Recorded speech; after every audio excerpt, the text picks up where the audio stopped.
Distinguished guests, ladies and gentlemen, good afternoon. Welcome to the Center for China and Globalization. I'm Shirley Ren, Director of CCG Publishing Center. Today is our great honor to host this book launch event. We are very honored to have contributors to the book, representatives from international institutions and experts to jointly release the book today and delve deeper into the issues of common concern. First, please let me to introduce our distinguished guests. There are Mr. Siddharth Chatterjee, United Nations Resident Coordinator in China. Mr. Pierre Kleinbourg, Director General of the International Committee of the Red Cross. And Mr. Kleinbourg will give us our video speech. Ms. Pan Xianxi, Senior Advisor, Public Partnerships Section, UNICEF China. And Mr. Michele Gelacci, former Undersecretary of State at Italian Ministry of Economic Department. Mr. Zhang Hao, expert on environment and climate, Investment and Technology Promotion Office, Beijing, UN Industrial Development Organization. Ms. Amakobe Sand, UNICEF representative to China, and Ms. Sand will deliver a video speech also, and Mr. Dennis Simon, Chairman of the Alliance of Global Talent Organizations. We also have Mr. Balthasar Stahelin, Personal Envoy of the President, Head of Regional Delegation for East Asia, International Committee of the Red Cross. And Mr. Beat Trankman, UNDP Resident Representative in China. Ms. Li Wen, Representative of IOM to China. We also have distinguished guests from the publisher Springer Nature, and William Archer, Editorial Director for Business, Economics, Political Science, and Law. Mr. Archer is online from Singapore. And we have William's colleague, Ms. Liana Li, Editorial Director for Books China, here. Yeah. We're also very pleased to have distinguished guests from Pakistan Embassy to Beijing. Farhana Asif, Political Counselor, and Hasid Gahar, Counselor. We also have distinguished guests from GIS Berthold Kuhn, Team Leader, EU-China Cooperation on Environment and Green Economy, and Blake Clavis, American Exchange Student at Peking University. Thank you for joining us. Today, we also have some reporters from CGTN, China Daily, China News Agency, and Xinhua News Agency, and welcome you all. Welcome. First, please let us give a warm welcome to Mr. William Archer, the Editorial Director from Springer Nature, to give his remarks. William, please. Thank you. Good afternoon. My name is William Achauer. I'm Editorial Director for Business, Economics, Politics, and Law Books at Springer Nature. I'm joining today from Singapore, where I'm based. Today, we are celebrating the release of the 9th volume in the book series China and Globalization, edited by Henry Huiyao Wang and Mable Miao from the Center for China and Globalization. The series has been running strongly since the autumn of 2021, when the first volume was first published and was celebrated with a book launch back then. What stands out as a genuine success for books published in this series is the professional editorial work both Henry and Mable have dedicated to building the series and the volumes published in it, as well as the expertise, the well-selected contributing authors, whether they are academic scholars, practitioners in industry, policymakers, diplomats, ambassadors, think tank specialists. They all have provided valuable in-depth analyses to important current discussions on topics such as multilateralism and geopolitics. Another significant factor that has resulted in the success of the series is the fact that most volumes are published as open access books. And that means that anyone, anywhere, can read and download these books. The result is that open access books can be downloaded beyond 10 times, maybe even more, as much as books that are published non-open access. As an example, Consensus or Conflict, China and Globalization in the 21st Century, the very first volume that published in the series back in the autumn of 2021, which was edited by Henry and Alistair McKee, now has 425,000 chapter downloads. That would easily be well over 10 times the online readership of any book published non-open access.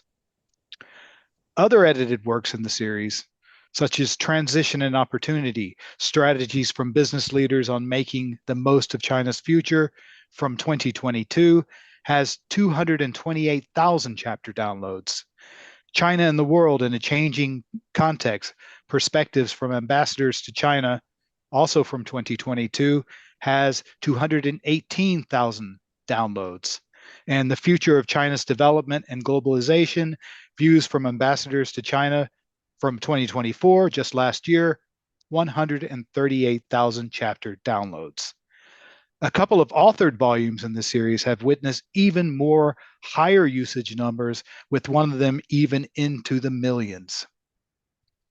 I think it's also noteworthy to point out that these volumes, likely due to the critical currency and recentness of their content, have shown to have a continuous shelf life, as we call it. The older volumes in the series continue to be read a few years later, as we're seeing, and the younger volumes prove to have a very strong start, just as the older volumes did when they originally published just a few years back. The volume we are celebrating today is entitled Global Development and Cooperation with China, New Ideas, Policies, and Initiatives for a Changing World. It's another edited work led by Henry and Mable and features critical insights by representatives of international organizations. I noticed how deeply the United Nations Sustainable Development Goals, the SDGs, feature throughout the contributions to this volume. This fits particularly well together with our Springer Nature publishing mission, since our aim is to facilitate an ecosystem for scholarly and professional communities we work with, and our goal to help build an effective path for the SDGs to improve the world for a better future. I'd like to congratulate Henry and Mable, as well as all of the excellent contributing authors to this volume on the release of this work. Thank you very much.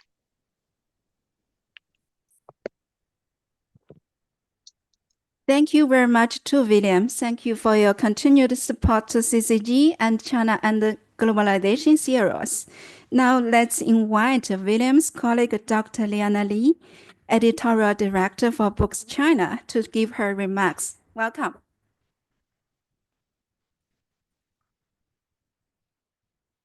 Thank you, Shirley. Good afternoon, dear colleagues and friends. It's again a pleasure and honor for me to stand here to join yet another book launch for a new release in the series of Globalization that we're co-hosting with the CCG wonderful colleagues. As Bill has just mentioned, we together created this book series a couple of years ago. And so far, it has been publishing hugely impactful books on the topic of globalization and the global conversations between the Chinese and the global society on multi-levels. So at this very particularly critical moment, we're happy to see that the discussion on globalization is continuing and the global society is joining efforts to intellectually reflecting on this theme. So that's why I feel particularly happy today to join this book launch. And this also means a remarkable milestone for the book series. We hope the series will continue and bring more similar books to the global readers. At Springer Nature, we have always believed that books are bridges, that bridges between disciplines, between emerging ideas and practical applications, also between passionate researchers and curious minds of our readers. So this publication exemplifies our enduring commitment to connecting the world's brightest thinkers through rigorously curated content that meets the highest academic standards. The journey of this book began perhaps with a spark. A visionary idea emerged from a daily conversation among the authors or the volume editors who recognized a global gap in contemporary scholarship. And through 18 months of meticulous research, peer reviews, and collaborative refinement, we've transformed that initial spark into a blazing torch of knowledge. Over 40 international experts contributed their opinions in this book, and 17 interdisciplinary case studies are integrated with theoretical discussions. But the true measure of this book's significance lies in its potential to make difference in real lives, like to shape policy making in climate science and to revolutionize machine learning applications in healthcare and so many other topics. I would be remiss not to acknowledge the orchestra of talents behind this publication. It's our brilliant authors, many of whom are sitting here today with us, whose intellectual courage transformed complex ideas into accessible wisdom. And also the editorial teams on both sides, Springer and CCG, who balanced academic rigor with narrative clarity, and also peer reviewers who challenged assumptions and to strengthen arguments in this book. And also the great support of CCG sponsoring the publication of this book as open access, which means that readers around the globe can access the full content without any paywall or with any barrier. As we launch this work into the world, we envision it guiding graduate students through complex theoretical frameworks, informing policy decisions in government chambers, sparking cross-disciplinary collaborations in research institutes, and also serving as a reference cornerstone in research libraries worldwide. In closing, let me recall the words of our founder, Julius Springer, from 1842. He said, "Books are the compasses that navigate civilization through seas of uncertainty." With this book launch, we chart a new course towards understanding the global development and collaboration with China. And may this volume illuminate countless journeys of discovery. Thank you. And may the conversation sparkled here today ripple across continents and disciplines. Thank you.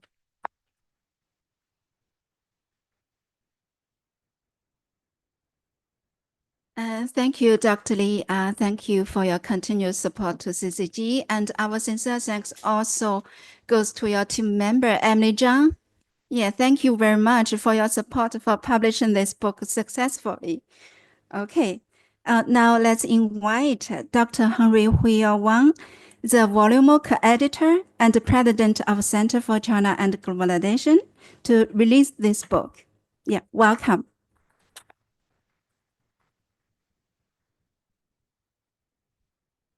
Okay, thank you, Shirley, and Bill and Nina from Springer, and of course, Sid from UN, and also many UN friends and authors, and also colleagues, media's friends. Good afternoon. And also, we have some people online as well. So it's really a great occasion again that for CCG and Springer Nature, that one of the famous publishers in the world, to jointly publish this new book again called Global Development and Cooperation with China. So this is really another landmark of a new book, which is about the 10th book that we have already worked together and published under the China and the Globalization series, which is also a series of our think tank name as well. So global development and cooperation with China is this is about new ideas, policies, and initiatives for a changing world. We are truly in a changing world and very, very turbulent world as well. So it's very timely we have this book published. So this book is basically it's a product out of a CCG think tank, but also based on our tradition for the last several years. We've been publishing for our international organizers, international organizations, ambassadors, global thought leaders, politicians, and of course think tank community that really probably the only one that has this series of books in China. We also published with Power Grid quite a few books already, but just for this China and the Globalization series, which as Bill just said, it can be downloaded, most of it free online. We already accumulated about 10 books already. So this year we're going to have 10 books of that, and we'll have another two more added for this year. So you can see really it's a huge success of having all those great books that we're having. Of course, as I mentioned, we're living a very challenging time, probably unprecedented that in our lifetime, and also we see the geopolitical division, global climate challenge, and even war going on these days, and also pandemic. We also experience that. So how we can really uphold multilateralism and globalization inclusively and promoting and driving and spreading the spirit of multilateralism. We have an excellent representative and authors here today. As a matter of fact, we are making a document of this, and we're going to put it on our social media as well for our friends to watch the sharing of all those content of this afternoon. So in this critical moment, the role of organization of global organization is even more important, more challenging now, and in this part, global development and cooperation with China has reached many success stories. China has been opened up for the last 46 years, and then it's thanks greatly for China's international cooperation. I still remember when United Nations come to China, that has helped China in many ways tremendously, and it's such a success story of global cooperation with UN, with WTO, with WHO, with many international organizations. So it's such a good story that we have to really share and discuss with the big audience we have today. And of course, we just a few years ago we celebrated the 75 years of UN. We have did an event at CCG, and now this year is the 80 years of UN founding now. So it's also, this book is actually dedicated to this 80 years of UN experience that we're going to have there. And next week, actually, we're going to UN. We're going to New York, visit US, but also hopefully to see our UN colleagues there as well. So this is such a important, and CCG as a think tank is the only think tank in China has the ACRC, special consultant status of United Nations that we had it for many years. In the think tank category, we are the only one in China. So we are very proud of this special affiliation with UN. And also we have done many accelerating, like 2030 agenda. We hold a conference in that, and we have Betty was one of the speakers at that time. Many of you participated. The seat was there also. So we have upheld this 2030 agenda, and this subject is dear to our heart. And of course so this book is a book that we open sources, as our colleague from publisher has mentioned, And then it's really accumulated many representatives of the UN representative in China, that they have a lot of experience, a lot of professional knowledge, and also the unique views that they held on UN and multilateral system and international organization activities in China. So we also have many other experts from other organizations, including the ICRC, climate organization, talent organizations, and many more. And so this book is about global governance, economic, trade, science, technology, and cultural exchanges. So it's really the four major areas that we actually link that development with China development as well. So as a global community, we have to face in the common challenge and problems. I hope that we can have more discussions and dialogues and to explore how the NGOs, think tanks, and of course experts can also contribute to this global solution. So this there's actually 26 contributors to our book, which comes from UN system. We have the UN Resident Coordinator Office. We're represented by SEED, and of course UNDP. We have UNICEF. We have UNICEF Regional Office for East Asia. We have UNICEF. We have UNIDO Beijing office, and we have also WTO and the World Bank, Asian Infrastructure Investment Bank, New Development Bank, European Commission, Paris Peace Forum, International Committee of Red Cross, Global System for Mobile Communication Association, Alliance of International Science Organizations, Alliance of Global Talent Organization, International Confucius Association, International Bamboo and Rattan Organization, and Foreign Affairs International Trade Develop of the independent movement. So you see quite a number of them. We're very happy to have all the authors, all the distinguished experts to contribute to us, which enriched this book for our development. And so we're gonna, we had actually World Bank, Deputy Chief Economist of the World Bank. We have published World Bank report together with them during the COVID for 5 times. And also we have the Pascalami and all those contributing to us.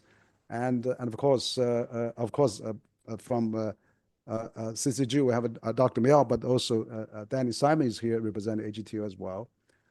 So it's really a great Paris Peace Forum founder, and you name it. We have a Betty Trankman. You are old hand on China and looks very good, pretty in his red shirt. Yeah, and we also have Yi Xiaozhun, the former DDJ of WTO.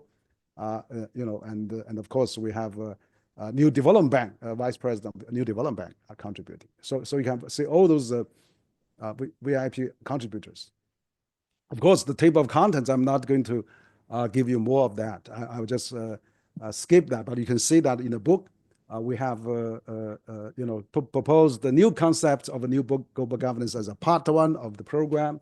So the United Nations fit for purpose. So this is really what we do: uphold multilateralism, new dimension for global governance, form of global governance, and polarize the world. The trend, challenge, and innovation of global talent mobility, and how to reform global governance, and that's part 1. Part 2 is really about new initiative of global and development. So reviving growth, challenges, and the policies. The Belt and Road Initiative is also one of the part of the book, and reimagine the international trading system, which is by Pascal. Of course, global challenges require strengthening multilateralism, inclusive, sustainable industrial development, and building a green and inclusive future, and and of course, in climate, how we can use bamboo for that, and also exploring the frontier of science, which is published by foremost president of the Chinese Science Academy. And part 3 is really about a new relation for peoples and the government, how the collective power of a connectivity system, China and the EU China relations, why African countries have and will continue to look China for global governance reform. And of course, progress of children is progress of everyone. So many more. humanitarian action in times of a crisis, the Chinese way how to use the power of cultural heritage, and humanitarian action in the times of crisis, and the ICRC experience. And of course, so quite a number of comprehensively great ideas, articles that we put together. So this is really, we hope that we publish this, we promote this through our publishers, but also through think tank networks, through our newsletters, through our events to the world, and of course have a download. Our highest record of download is one book we published for during this China Globalization series that had 4 million downloads already. It's Asian for 21st century. So you can see how this open access is important. And also we have many people actually commented on the success of this multilateral system, global governance, and also the Belt and Road initiatives. So we are not getting the time to talk, but we'd like to hear from you directly, and this is really a great occasion. So those PPT will be online. I'm sure will be viewed by the world and by the UN system too. So great. This is really a very great event. And then we have a free download of many books that Springer Nature has put on. We have a list of that, and this is really a great think tank product that we contribute to the international intellectual community. That is so important to have those access. I think thank Springer Nature for this great job, and we hope to continue this very strong collaboration. And so I think embrace multilateralism, strengthen international cooperation, and foster global development. It's the a summary of this event, and particularly at the year of 80 years of UN, so important. And so I would like to thank again our book contributors, our roundtable seminar today, all the distinguished participants, guests, and of course, Springer Nature as a publisher. A big thanks for all of you. So that'll be my presentation. Thank you so much. Let's start our roundtable discussion because that's really the most exciting part of this book launch is we have invited so many distinguished experts and the guests that come in to CCG to have this great launching event. But first, I'd like to invite our close friend, Mr.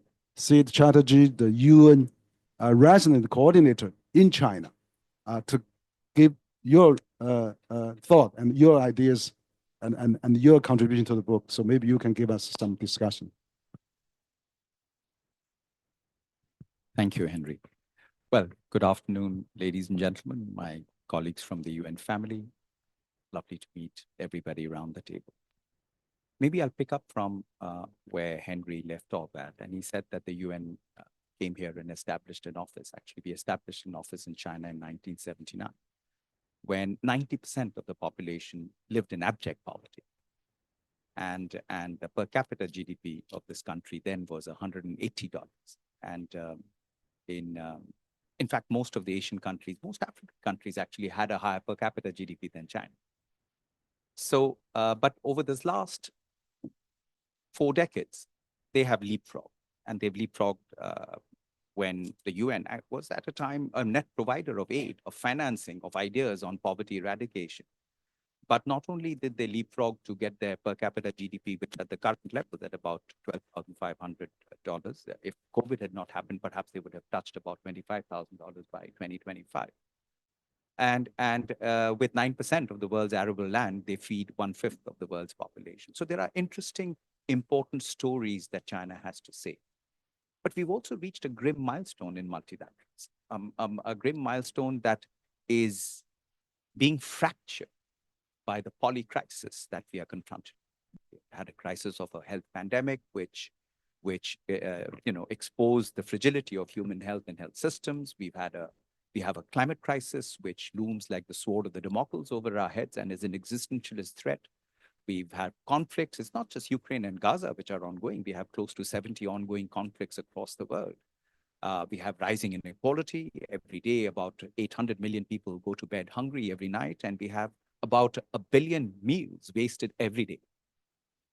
Quite clearly, this grim milestone that I refer to is really the unraveling of the multilateral system. It's happening right in front of our eyes. That very platform that was created back in 1945, the vision of Harry Truman and Roosevelt to create a United Nations system that would overcome the challenges that we are confronted with today. And we are at this point where the United Nations is either dynamic or it's a dinosaur. And the choice is as stark as that. So what does this mean, the launch of this book? And I want to commend Henry and Mable, as well as the Springer publication, for coming out with this book, because it is very timely. I contributed to it, but we were contributing to it at a time when we are confronted with this polycrisis that the world is confronted with. However, the Secretary General of the United Nations still embodies that hope. Those sustainable development goals that were created in 2015 still serves as a North Star. There may be member states that may not agree with it in its entirety or may walk away from it, but the reality, it is the only document, it is the only principle where 193 countries came together to say, yes, there is something that gives us purpose. There is something that gives humanity a sense that there is something that they could look forward to. But we are 17% on track, completely off track, and that is why the Secretary General has appealed for rescuing the sustainable development. So here China's role therefore becomes even more important. With the successes that China has had in overcoming the obstacles to its own development and getting people, over 800 million people, out of abject poverty, making sure that a country is moving forward in the overall architecture of human progress. The role that China is playing, and I can confirm this as the UN resident coordinator to China, is on all counts commendable. Initiatives such as the Global Development Initiative, the Belt and Road Initiative, the FOCAC Forum, the Forum for China-Africa Cooperation, are crucial to give velocity to the Sustainable Development Goals. Any member state that comes up with an initiative that supports the SDGs is welcome. It doesn't matter who that member state is a welcome thing. And, you know, I have served half my career in Africa. I have seen the results of the Belt and Road Initiative firsthand. I have seen roads that link a port in Lamu in Kenya all the way to the capital of Ethiopia, Addis Ababa. You know, I have seen how it has changed fortunes of people. It has created more movement of goods, services, and people, more economics, more commerce. And, you know, it is just remarkable that what it is capable of doing. And, you know, when I look back at military history and you look at the Marshall Plan and a Europe that came out utterly divided after the two great wars, had it not been for the Marshall Plan, had it not been for the infrastructure that connected Europe, both physically and digitally, we would not have seen the rise of a European Union, which is perhaps the most consequential enterprise ever there. In fact, I hope the European Union gets further stronger, because we need a good and strong European Union, which actually epitomizes that spirit of multilateralism. So in a moment of hopelessness and despondency, we still have opportunities where we can see member states like China, we can see the European Union come forth, making sure that that spirit of multilateralism, the United Nations system, which allows us to convene, to connect, to catalyze ideas, partnerships, relationships, to move humanity forward, still remains intact. Thank you. Great. Thank you. Thank you, Sid. You as a witness, you've been in China for a number of years. I was really impressed with you saying you have spent half your career in Africa, and then now you are in China for several years now. You have seen this. And I think it's really that you know, this China Development International Cooperation development with UN. You are the most you know, authoritative person to say that, because you are UN coordinator in China, and that really really thanks for the global cooperation. I think China has achieved such a great progress, and that is really a global cooperation efforts as well. Now, next, I would like to invite Pierre Karahin-Boho, Director General of International Committee of Red Cross. He sent us a video. He's the author. I just met him at in Antalya conference in Turkey, and so he sent his best regard. We can hear from his video. Your Excellencies, distinguished guests, ladies and gentlemen, it is a great pleasure to join you today and extend my congratulations to the Center for China and Globalization and to Springer Nature on the publication of Global Development and Cooperation with China, New Ideas, Policies, and Initiatives for a Changing World. I am honored to have been invited to contribute to this important work, offering insights into humanitarian action in times of crisis and conflict, and elaborating on the role and experience of the International Committee of the Red Cross. Since its establishment in 1863, the ICRC has worked in almost every armed conflict, whether World War I or II, the wars of national liberation and decolonization, or the armed conflicts that followed the end of the Cold War and those that have defined the beginning of the 21st century. As a humanitarian organization, we strive to respond to the needs of people affected by armed conflicts, guided by principles such as neutrality and impartiality. It is the ICRC's neutrality that enables us to access populations and engage in dialogue with parties to a conflict. Today, colleagues of mine are visiting prisoners of war in Ukraine and the Russian Federation, contributing to the releases of hostages and prisoners in Gaza and Israel, and saving lives in the Democratic Republic of Congo, Myanmar, and many other places. The ICRC also upholds dialogue on the implementation of international humanitarian law with all parties to conflicts worldwide. 76 years ago, the 1949 Geneva Conventions, which set the rules governing the conduct of war, were adopted. Today, 196 states are party to these treaties, reflecting their universal and shared values. Yet from Gaza to Sudan, Ukraine, and Yemen, we continue to witness a global and collective failure to protect civilians and other protected persons in armed conflicts. All states have a stake in this. Respect for international humanitarian law does not only preserve the humanity of the enemy, it safeguards our own, both now and in the future. In his meeting with ICRC's president in September 2023 in China, President Xi Jinping described humanitarianism as the greatest consensus that can unite different civilizations. International humanitarian law remains a vital safeguard against the spiraling violence we see in the world today. Its respect plays a distinct role in preserving the pathway to peace. At the same time, I wish to underline that conflicts are not inevitable, and far more needs to be done to prevent and resolve wars.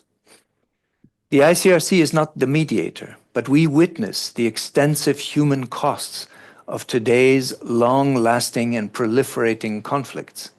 We are thirsty for new ideas and initiatives in the field of conflict prevention and resolution. China has been an active voice on humanitarian initiatives. From responding to ICRC founder Henri Dunant's call in 1904 during the Russo-Japanese War, which led to the foundation of the Red Cross Society of China, to the 1952 letter by Premier and Foreign Minister Zhou Enlai recognizing the Geneva Conventions for their contribution to peace, China has long demonstrated a commitment to humanitarian principles. It is especially significant that on 27 September 2024, China joined the ICRC alongside Brazil, France, Jordan, Kazakhstan, and South Africa to launch a global initiative galvanizing political commitment to international humanitarian law. China's call for international humanitarian law to be recognized as a political priority is a much-needed and significant contribution. Respect for international humanitarian law and principled humanitarian action ensures a minimum of humanity in times of war and contributes to a more stable, peaceful, and prosperous world, as also reflected in China's global initiatives. As Director General of the International Committee of the Red Cross, I reaffirm my commitment to strengthening mutual understanding and trust between the ICRC and China. In an increasingly polarized world where human suffering is omnipresent, the ICRC remains committed to dialogue and collaboration with China, working together to prepare for and respond to international crises, and, as is the case with the book being launched today, to share lessons and gain new insight in a collaborative spirit. Thank you. Great. Thank you. Thank you, Pierre. I know that you were also the chief representative of ICRC in China for a few years, and also you came to CCG before. So we really appreciate your speech there. And now I'd like to invite Ms. Betty Trunkman, and you are the UNDP representative in China. And the UNDP has done an enormous work in China. When I was at MOFCOM, 30, almost 40 years ago, I mean, UNDP was very active at that time too. So I'd like to hear from you. Again, you've been here also for a number of years, and I know you've been very active, and we're happy to collaborate also with UNDP. And so we'd like to hear from you as well.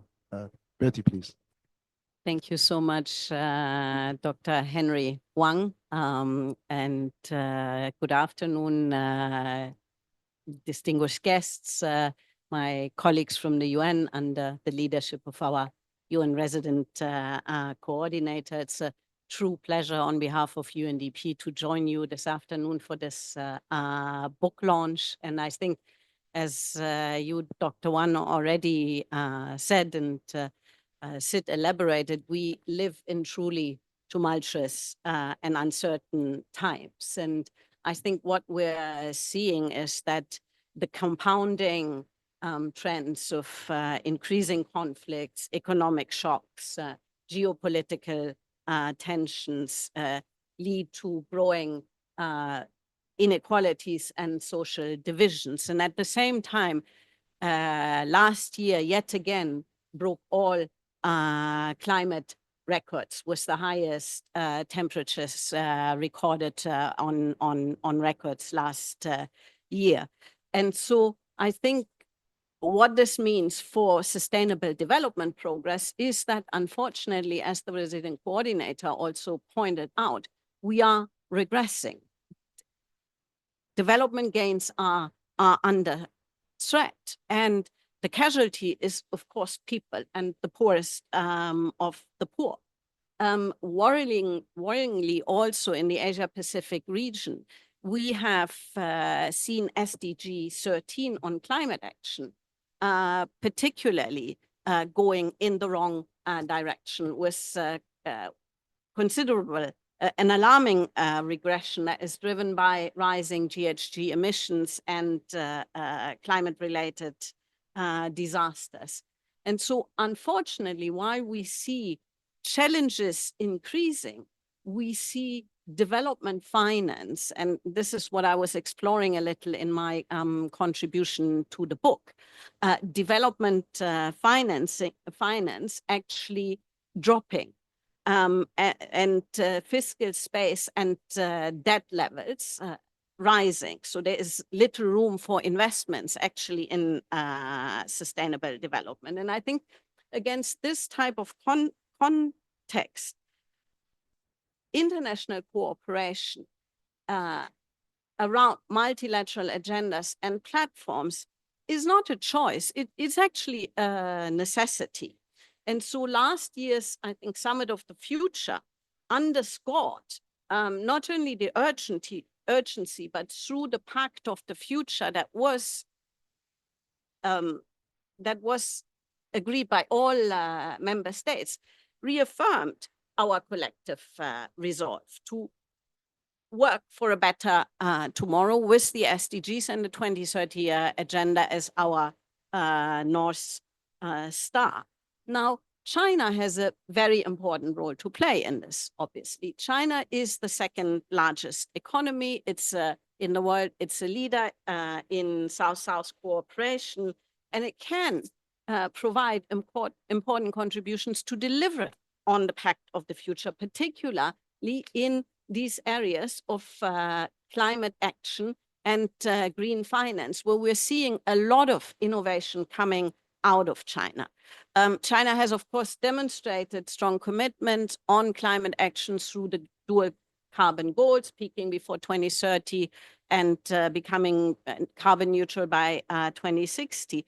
But it has also made, to reach these goals, very important investments into renewable energy. It's a leader. It's the global leader in renewable energy, with 30% of installed capacities being here in China. Non-fossil fuels now account for over 50% of energy generation capacities in China. And so moving forward, I think China can further build on these efforts, and by pursuing also enhanced commitments in the next generation of its nationally determined contributions that it will put forward, as all countries will, at the next UN summit, climate summit. And that then being also helping to point the way towards more ambitious targets and accelerated action globally. And China can, beyond that, support multilateral initiatives on that sustainability for developing countries. And that includes innovative approaches such as debt for development swaps. I'm actually just coming off an event that we were hosting at the UN compound on debt for development swaps and possibilities for China to engage in these type of partnerships with national partners, with banks, multilateral, and also China policy banks. So there are opportunities there. And then the last, I think, strain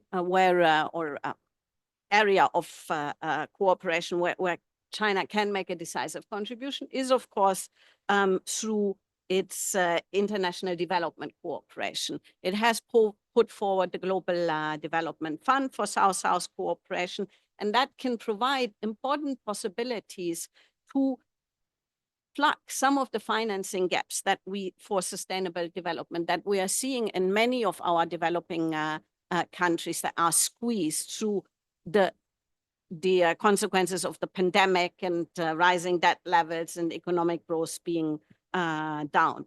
So UNDP, we have likewise been here for 4.5 decades. We opened offices in 1979. We are witness to China's development story. And we want to continue working with China on these key frontier areas, both domestically, but also globally, leveraging our global platforms to help inform China's international development cooperation and drawing on international best practices. So in closing, let me just congratulate you, Dr. Wang, and the whole team at CCG, but also Springer Nature for today's launch. Thank you very much for having me today, but also for inviting me to contribute. And I think the title underscores that navigating today's complexities and the global development landscape indeed requires new thinking, bold policies, and deepened partnerships. And I think this is exactly what the book is about. And I really commend you on this contribution to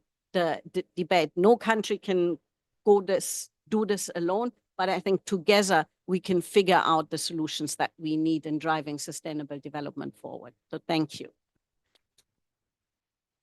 Thank you very much, Betty, and for your great remarks and contributing to this very stimulating discussion. And of course, your article is also will be read by many, and of course with your emphasis on those new development. I agree with you for the green and development. China can be really harnessed from China for the benefit of the world, and UNDP has a great help on that as well. Now I'd like to have our other roundtable, because I think we have time constraint. Maybe we'll be about 5 minutes each, and I start with Beth Rasa. I mean, you're the DJ already mentioned, but I'd also like to hear from you. You are the representative in Beijing, so what's your on-the-ground feelings on this, please?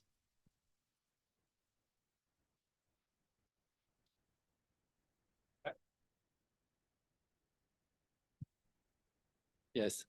Dear Dr. Wang, ladies and gentlemen, esteemed colleagues and dear friends, thank you very much for inviting me to this event. It's really an honor to be here. And I will build, of course, on what my predecessor here in my position in Beijing, Pierre Grenbühl, said.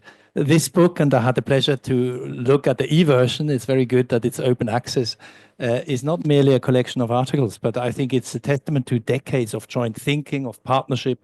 And it's somehow, I see it also a call to action for a more humane and cooperative world. 20 years ago, the ICRC started and opened its regional delegation for East Asia in Beijing. And over the last 2 decades, if we look back, China's role on the world stage has grown immensely, and so has the collaboration with the ICRC.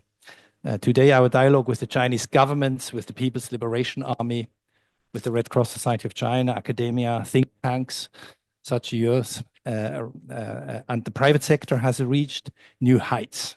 And together we have advanced and promoted the understanding and the support for international humanitarian law, but also for humanitarian action underpinned by the principles of humanity, impartiality, and neutrality. I think, Sid, you mentioned, of course, in a way the achievements, but also under the shock of the horrors of the Second World War. And I believe the Geneva Conventions of '49 would not have been possible without the immense suffering that the World War provoked. And it's in this sense a common good that we need to preserve. We have collaborated across the boundaries of various organizations, government entities, institutions to protect vulnerable lives, but also to create an environment that is conducive to peace and stability via delivering our humanitarian activities in war zones. And this dialogue with China for us transcends the Chinese borders and is really truly global.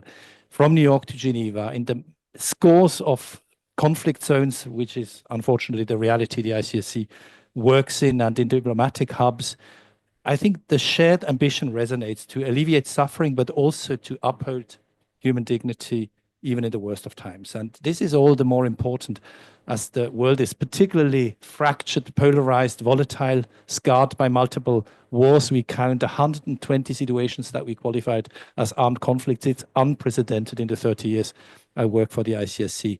And the ICRC, having worked for over 160 years in these zones, knows the true costs of war. Shattered families, razed cities, lost futures, and a major obstacle to sustainable development goals for communities that are clearly the worst off, the most left behind. But we also know that respect for the law and genuine cooperation is our greatest weapon against despair.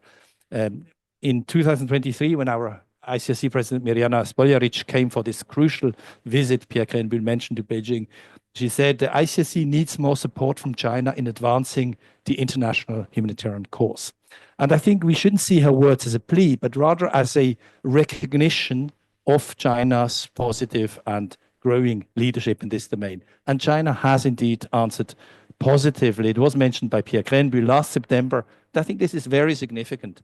People's Republic of China joined 5 other nations in a landmark initiative instigated by the ICRC to galvanize support for international humanitarian law.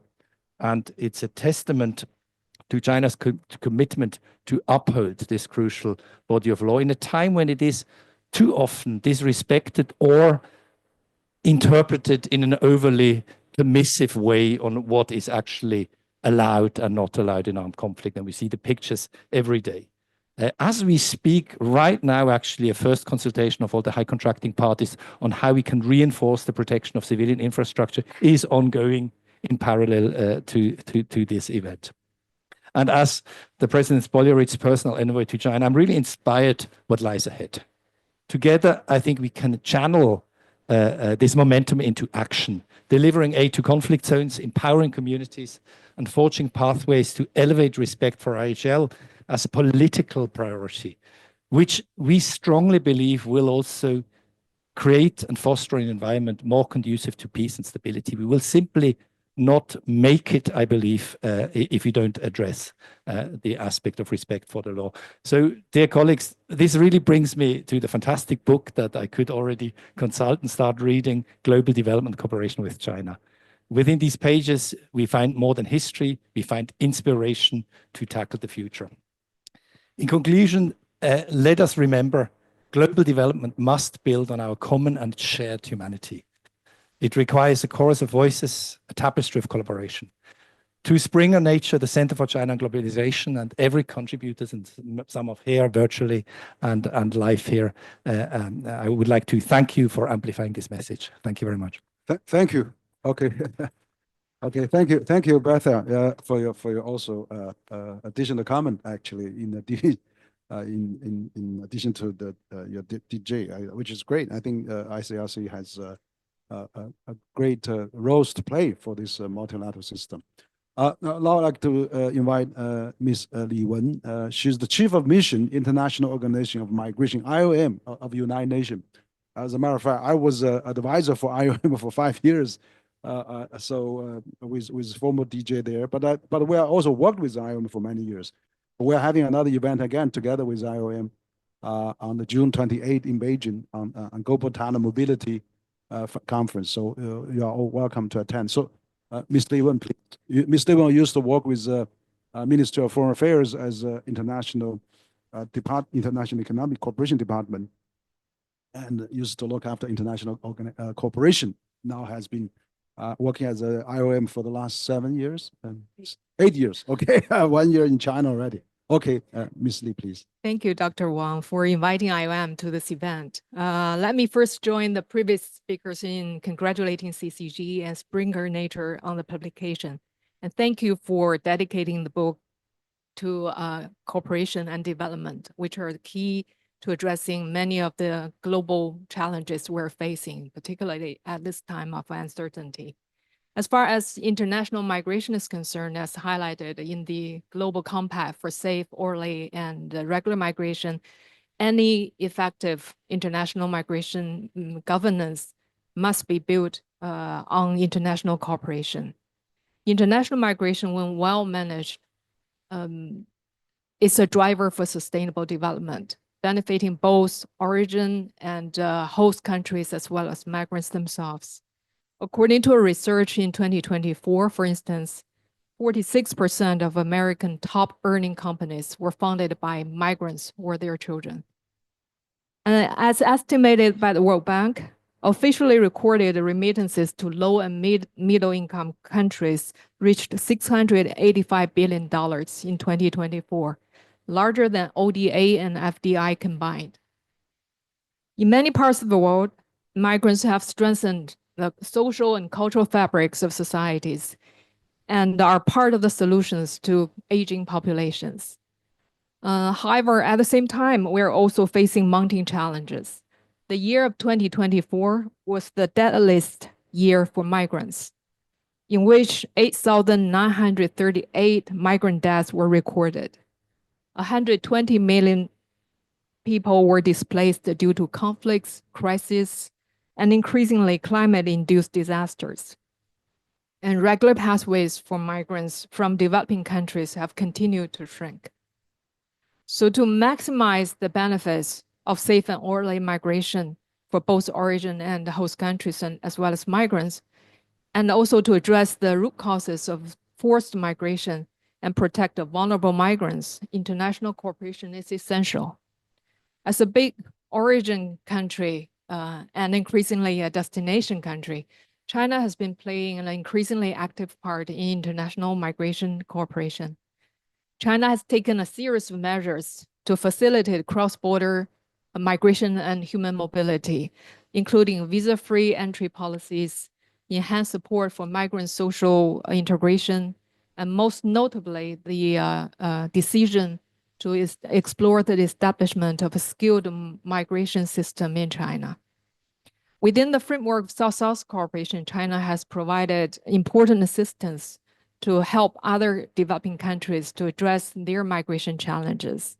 And IOM is proud to have been a partner in this process.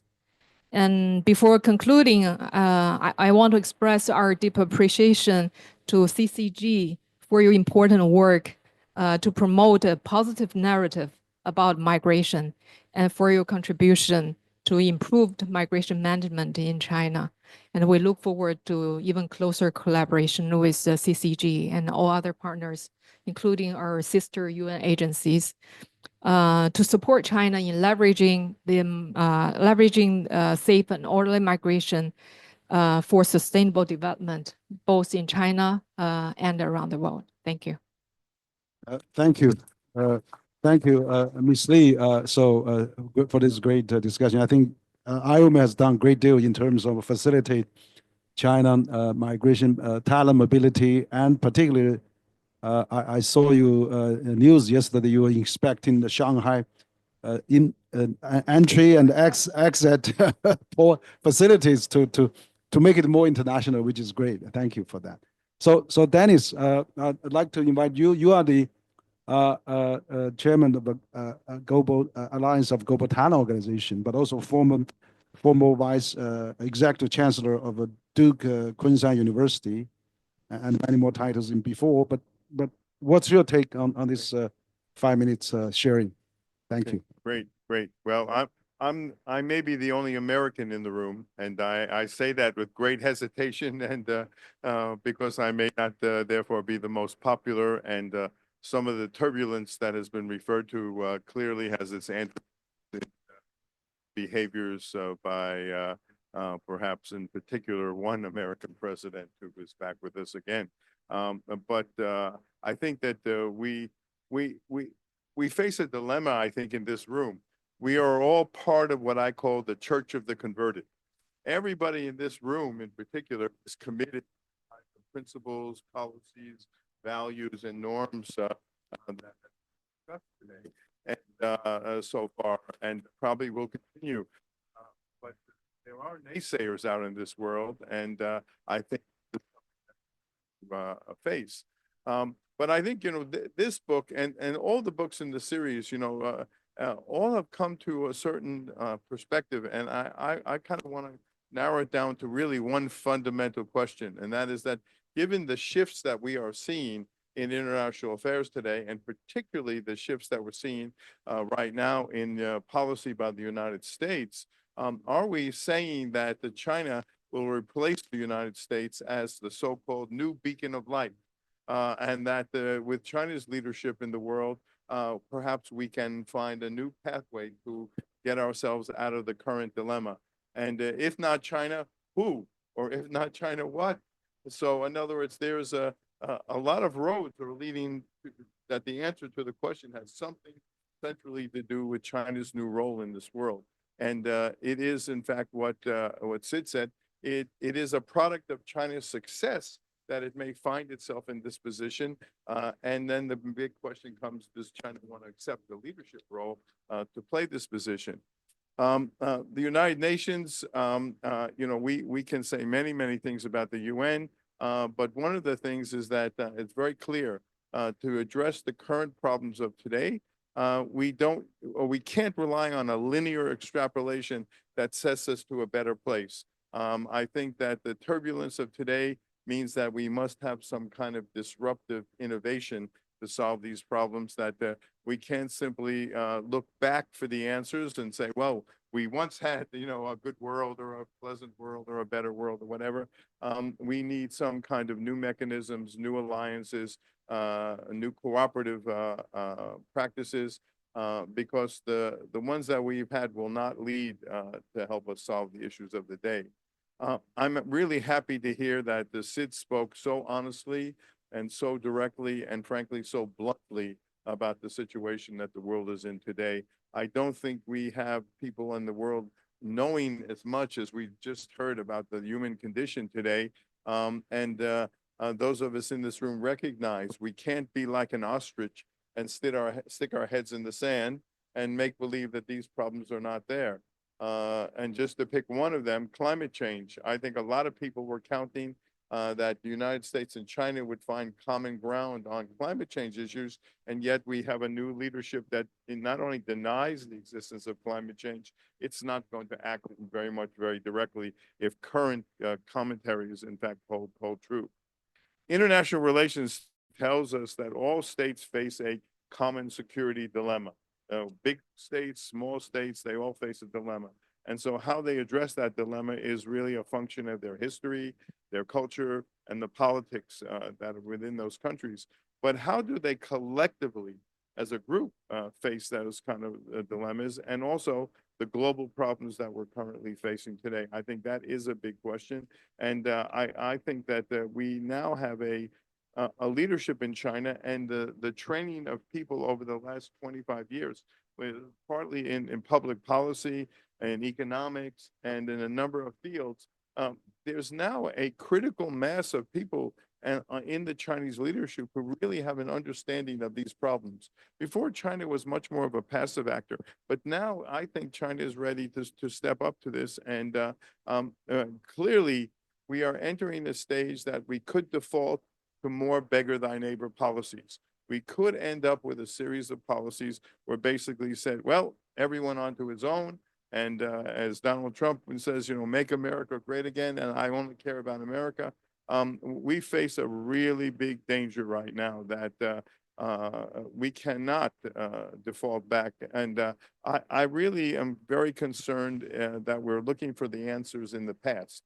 And I think what this book tries to do, by virtue of its subtitle, New Ideas, Policies, and Initiatives, it tries to get us on a new footing, a new platform, etc. So I hope that this book can serve as a wake-up call that we need to put our heads together and rethink, recalibrate, and reconfigure where we find those solutions. As somebody who's worked on China for 40 years plus of his professional life, this is an exciting day and time, because I think that for the first time I see China not getting caught up in the bilateral or even some of the other kinds of political issues of tit for tat or whatever. I think China is trying to carve a new pathway out for itself. And therefore, there's a great deal of hopefulness out there that whether it's poverty, or whether it's climate change, or whether it's global pandemics, whatever it is, I'm looking for China to have a new face, provide new leadership. And I think we all in this room should be encouraging, because I worry, as I started off my speech, if it's not China, then who else? And I'll stop there. Okay, thank you. Thank you, Dennis, for your encouraging talk. And certainly, I think it's even crucial now that China should work with the international community, particularly multilateral system, for those common threats like climate and pandemic and many more challenges, peace particularly. Now, I'd like to also invite Ms. Marco Sandy, is the UNICEF representative to China. I know she's busy, but she has a video for us. We just played that. Dear friends, Dr. Henry, Dr. Mable, esteemed guests and colleagues, congratulations on the launch of this book today.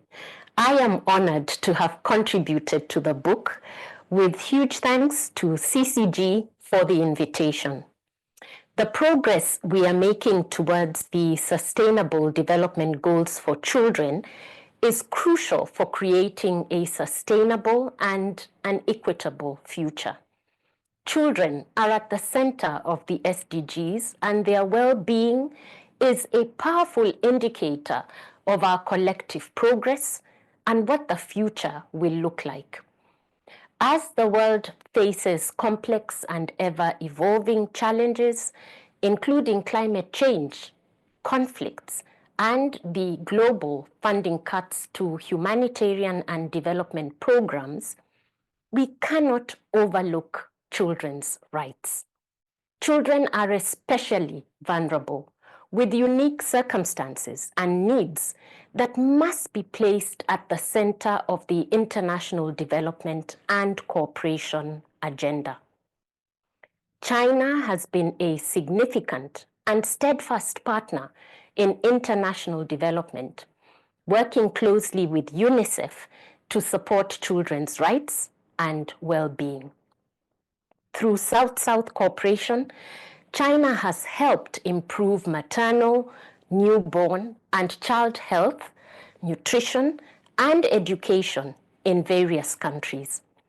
For example, China's support through UNICEF during the COVID-19 pandemic in Africa helped to restore health and nutrition services for over 2.7 million people. Addressing these challenges requires international cooperation to provide an effective humanitarian response for children in conflict and to support vulnerable children by expanding education, primary health care, and social protection. It also requires working together to mitigate climate change and support children and communities to adapt to its negative impacts. As you will see in the book, UNICEF works closely with China to address the emerging issues facing children, both here in China and beyond. Allow me to share a few examples, and the first one is on climate change and children. Approximately 1 billion children, half of the world's children, live in countries that are at an extremely high risk from the impacts of climate change. Children face unique impacts of climate change, and despite being those least responsible for it. To mainstream children's issues in climate change and green development, we need stronger support for countries in the global south for their adaptation and mitigation efforts. The second example is digital education. Investing in digital education for children, especially the most vulnerable, is crucial. By enhancing connectivity and access to digital learning, we can bridge the digital divide. The third example is child protection in the digital world. While digital solutions such as artificial intelligence can provide greater access to all children, reducing the different barriers they face without the proper safeguards in place, children are at a risk of being exposed to harmful content. As technology develops, we need government, the private sector, and all stakeholders to respect children's rights and promote their safety. By prioritizing their needs and rights, we can achieve the SDGs and create a better world for future generations. UNICEF is committed to working with the government of China in this endeavor. Together, we can ensure that every child can grow, learn, and thrive, and that no child is left behind. I am excited for you to learn more about how UNICEF works with China to achieve progress for children, because progress for children is progress for everyone. I thank you. Thank you. Thank you, Marco. Very exciting and talk on the future of the global and for children, which is badly needed in our part of the world to protect the children, and which is, I think, should contribute to the book. We appreciate that. Now I'd like to invite Michael Garici. I know you probably is the last contributor that contributed to our book, but we are very excited to have you contribute on that. And you are the former Deputy Secretary of the State of the Italian Ministry of Economic Development, and played a very important role in the Italian China cooperation, particularly also in the Belt and Road that Italian used to participate as well. So we'd like to hear from you. I know you just stayed in Beijing for this event. I really appreciate that, and would like to hear from you. Thank you. Thank you for the invitation. Yes, I changed my flight because I wanted to be here and share with you for the next really 5 minutes very quickly. And I go bullet by bullet so that it's a bit of a summary of what I've contributed. I had been living in China for about 10 years, and I saw the Chinese development model based on infrastructure development, first the development of infrastructure, then welcoming migrants, which is completely opposite of what we do in Europe. We get migrants and then we figure out what to do with them. And of course, that seems that does not work. And so I've seen the results of China, and I've been therefore become a strong believer of a development, a social economic development based on this pillar of infrastructure, transport. And I thought maybe this model can be applied to other countries outside of China. And that's when the Belt and Road came into play. So, of course, every country is different. They have their own needs, their own stages of development, and therefore you cannot just copy and paste. But the idea that you have to build infrastructure, transport, and you have to migrate people from the rural areas to the urban areas, like in Ethiopia, may not be so different from what happens between Sichuan and Shanghai. So when I went into the role as a vice minister in the Italian government, under Secretary of State, I basically made Italy join the Belt and Road. And it was the first G7 country to do that. And that's what attracted a lot of criticism. These days, you get criticized for being a leader, for being the first one to do things. You need to follow. If you're a sheep, then people are happy. If you're a leader, you get criticism. And I got criticism from all the Italian media, the European Union, members of other governments, which I called it interference in my own for domestic affairs. So they should mind their own business, not what Italy does. I mean, the media can, but other members of government should worry their own domestic problems. So what are these critics? Here I go bullet by bullet.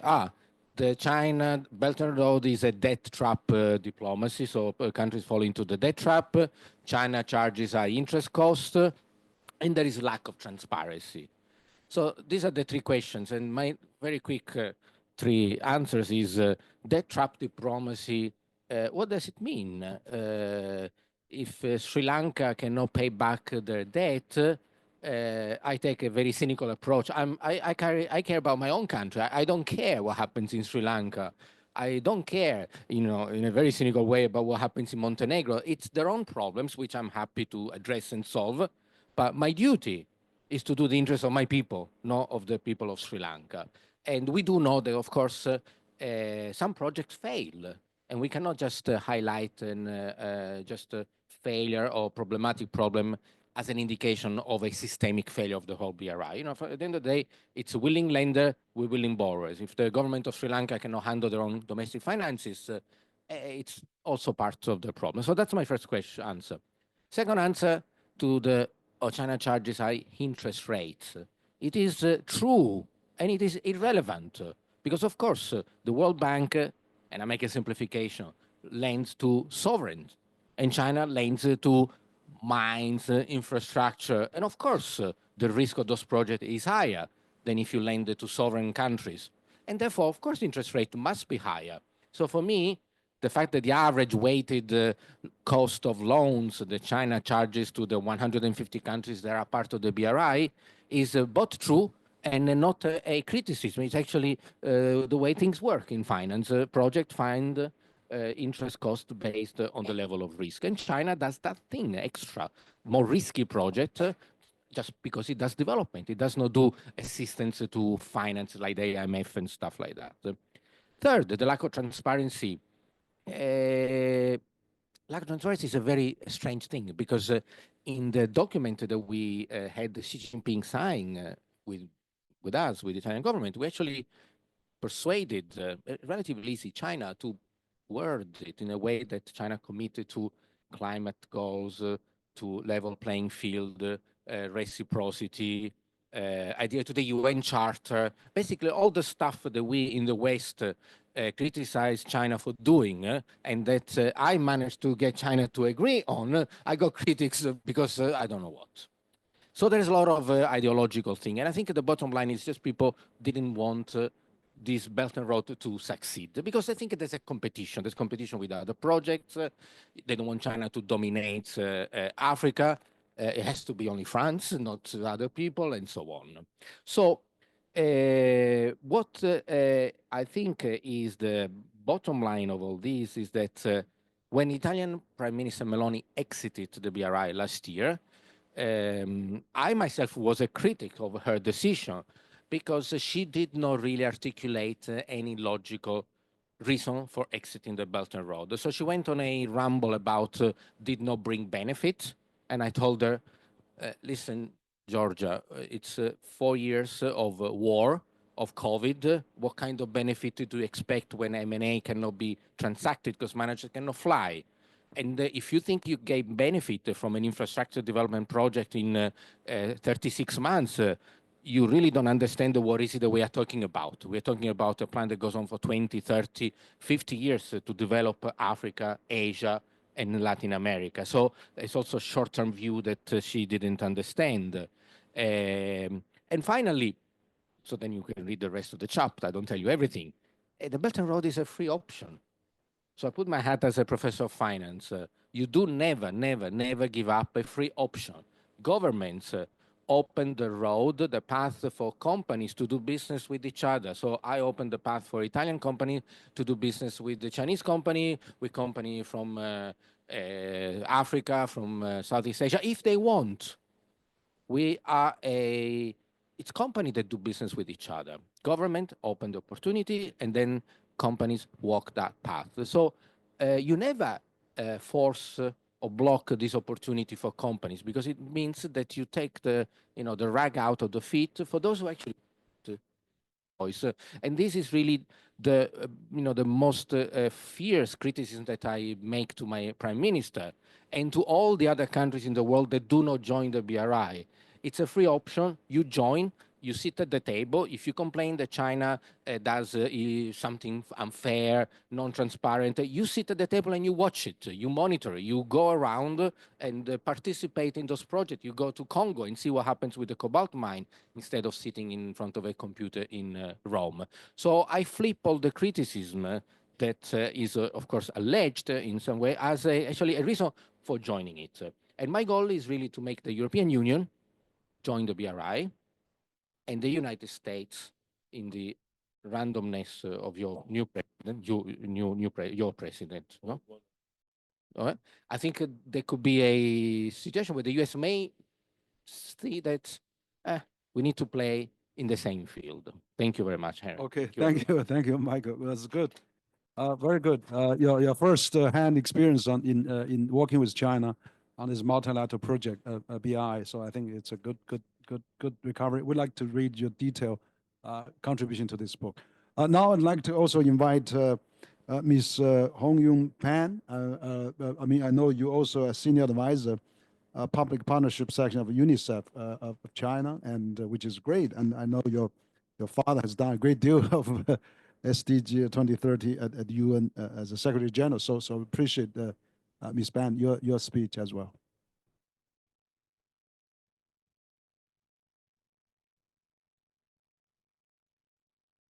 Yes, thank you very much, Dr. Harry, Dr. Mable, UN family, and distinguished guests and contributors. I'd like to congratulate you on the launch of this book that has a dedicated chapter on children, because as a representative who's on official mission, shared her insights, investing in children, actually investing in the progress of the world, shared humanity. So I won't go into detail because she's outlined the critical urgent priorities that UNICEF and China have been focusing on around climate change, around digital education, as well as child protection in the digital world. So these are areas that she's highlighted is of critical importance, and need to have children at the forefront and center of global development and cooperation. To achieve the SDGs, you need to invest in children because 48 indicators of the SDGs actually directly relate to children. So without investing in children, we won't be able to achieve the Sustainable Development Goals at the BIM point. At the Summit of the Future, there was a recognition you need to invest in the future generations. In the Pact of the Future, there's a declaration on future generations, a focus on climate change, focus on bridging the digital divide, especially of children, especially of girls, young women. Secondly, there's a global digital compact that also talks about navigating the online world in a safe way for children who are most vulnerable, and the urgent call for bridging the digital divide. So if we can use these as a blueprint, we can accelerate and have a shared common prosperous future for the world. And I'd like to just highlight some of the collaboration, newer emerging areas that we've been working on with China. One, Ms. Ama, UNICEF representative, has highlighted the South-South cooperation focus on Africa and Asia. And China has supported 23 countries in Africa and China on maternal and newborn health, but also on climate change and humanitarian situations. And we do have partnerships now with the China CDC to work closely with the African CDC to prevent infectious disease, so building and health capacity building of the health workers, but also building resilient supply chain. We also have emerging partnership with policy banks of China, as well as multilateral development banks, where recently we have a collaboration with Exim, Bank of China, to support Nigeria on integrated delivery of health, water and sanitation services for vulnerable children. And then lastly, I want to highlight building on investing in the future generation, the Generation Unlimited, which is a multi-stakeholder partnership among government, private sector, as well as young people themselves, providing a platform for them to also carve out their priorities and invest in not only learning that leads to meaningful employment. So we call it learning to earning priority. And this would lead them to really feel progress in emerging economies of, I would say, 3 areas: digital economy, green economy, and care economy. So in short, we'd like to really commend that you have a dedicated focus on children. And I think our common collaboration in investing in children is building a brighter future for a shared humanity. Thank you very much. Great. Thank you, Ms. Pan. Great for emphasize again this importance of children and in the new era. We're running close to the time. Actually, we're past the time, but we still have 2 authors. So, representative here, I would like to have Hao Jian. He's the expert on environment, climate, investment, technology of IPTO, but also UNIDO represent. But just briefly, let's 2 or 3 minutes. Okay. Thank you, Dr. Wang, and the UN families. On behalf of Professor Wu, he right now is not in Beijing. Congratulations for the book launch, and I just want to give some point of. I just came back from West Africa, because for UNIDO we think there's a big gap between developed country and the developing country in industry. We can say for developed country, right now is the industry 4.0, but in China mostly for our the manufacturers industry 1.0 to 2.0. But in Africa, they have factory, but they don't have industrialization. So right now it's a good opportunities for Africa, because China want to update the industry. So we can transfer the technologies that we ever have, that the best one we transfer to developing countries, which I think is a good opportunities. However, there's a theory to say that all the developed countries, the wrong way they have went, the developing countries have to suffer again. But we can say with the technology from China, we can find different things that never happened in China. For example, we know we have AC electricities in China, but right now we can find DC-1 powered by solar, but manufactured in China. And also, there's another example that's we have the three-party cooperation. Like last year, we have China, Africa, and the UN Cooperation Demonstration Center. UNIDO is one of the party. I think with such kind of effort and also the think tank like all the authors of the books, we can imagine a very better future of the world. Thank you. Thank you, Ms. Jen. And excellent. UNIDO is an important organization also in China for many, many years. Last but not least, I'd like to have also a friend from Germany as well, Bentham Quinn. You're the team leader, EU-China Cooperation, Environment and Economy. Think tanks. I will tell you more in a few weeks because we are still in our inception, our planning phase, and we look forward to stakeholders in China, international, and Alexandra is here from the EU delegation as well. Thank you. I don't know if you have any word to say. Okay, so we probably is running out of time, but I'd like to have my co-editor, Dr. Mable Miao, just to say a few words to conclude, and then we'll have free discussion. I know we have some media friends here. We can have still after this event talk. Thank you, Dr. Wang. I'm so glad to see so many dear friends here and highly appreciate all our friends' good contribution for this book. This book is, I think it's very important. I'm so honored to co-edit this book as I think today in this turbulent time, we should cherish those words like the global development and the cooperation. As this word we mentioned is full of the isolation or the selfish so-called. So I think we should cherish this and especially how to engage more China and globalization. This is our shared value. I appreciate the UN family, appreciate the international organization like ICRC and other our dear friends contribute this book. I think in English word we need appreciate those works to promote the China's engagement with the global cooperation and the development. I think right now we put off too much on the competition and isolation. So this is a good timing to publish this book. And another issue is that I think we should appreciate all the contributors from different organizations. And those are big titles and with big mission. So we should promote this book in Chinese word as well to introduce those organizations. Good job in China. Appreciate that. Thank you all. Okay, so last I want to thank our contributors and our participants.